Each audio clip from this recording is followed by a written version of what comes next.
শ্রীশ্রীমা ভগিনী নিবেদিতাকে স্মরণ করে ভক্তদের কাছে একদিন বলেন, নিবেদিতা বলেছিল, মা, আমরাও বাঙালি, কর্মের ফেরে খ্রিস্টান হয়ে জন্মেছি। স্বামীজি নিবেদিতাকে কন্যা বলে গ্রহণ করেছিলেন। নিবেদিতার ধারণা সেই দিন থেকেই তিনি এই দেশের মেয়ে হয়ে যান। তাই অকুণ্ঠ চিত্তে তিনি এই দেশকে তার মাতৃভূমি বলে উল্লেখ করতেন। বাগবাজার স্ট্রিটের উপর শ্রীমার ভাড়াটিয়া বাড়িতে প্রতি বৈকালে এক বিরাট আনন্দের হাট ঠাকুর ঘরেই বসিত। মা স্বয়ং উপস্থিত। চতুর্দিক হইতে বাবুরাম মহারাজের মা, বলরাম গৃহিণী, যোগীন মা ও তাহার মা, গোলাপ মা, অসীমের মা, মেনির মা, মাস্টার গৃহিণী, গৌর মা প্রভৃতি আরও অনেক মহিলা ভক্তবৃন্দ পরস্পর মিলিতেন। অঘোরমণিকেও মধ্যে মধ্যে ইহার ভিতর একজন প্রধানা রূপে দেখা যাইত।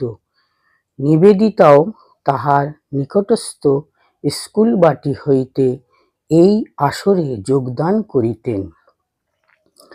এক সময় কয়েকদিন শ্রীরামকৃষ্ণদেবের ভ্রাতুষ্পুত্রী লক্ষ্মীমণি দেবী সকলকে প্রচুর আনন্দ দিয়াছিলেন।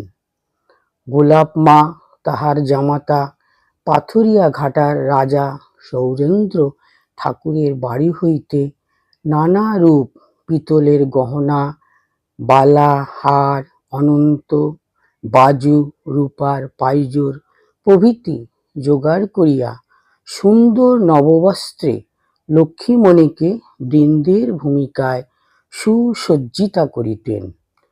লক্ষ্মীদেবী বালবিধবা, তাহাকে এমনি দেখিতে সোনার গৌরীর মতো। কোনো অলঙ্কার আভরণের প্রয়োজন ছিল না। তবু বৃন্দের ভাবটি স্পষ্ট ও চাক্ষুষ করিবার জন্য ওই সজ্জা। তিনি চমৎকার নকল করিতে পারিতেন।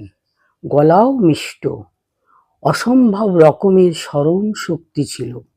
পালাকে পালা একদিন 2-3 ঘণ্টা ধরিয়া লক্ষ্মীদেবী গাহিতেন। নিবেদিতা রামপ্রসাদের গান শুনিতে বিশেষ ভালোবাসিতেন। বাংলা কিছু কিছু শিখিয়াছিলেন। রামপ্রসাদী শুনিবার জন্য তাহাকে পালার শেষ পর্যন্ত অপেক্ষা করিতে হইত। কীর্তন শেষ হইয়া গেলে লক্ষ্মীদেবী ফরমাস মাফিক প্রসাদী সুর ধরিতেন। নিবেদিতা বালিকার ন্যায় আমোদ ও কৌতুক প্রিয় ছিলেন। একদিন তিনি নিজে থাবা গাড়িয়া মেঝেতে চতুষ্পদ সিংহ হইয়া গেলেন এবং পিঠের উপরে লক্ষ্মীদেবীকে চাপাইয়া জগদ্ধাত্রী বানাইলেন।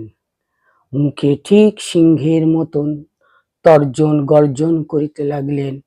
ইহা দেখিয়া শ্রীশ্রীমা ও অন্যান্য সকলে হাসিয়া লুটোপুটি।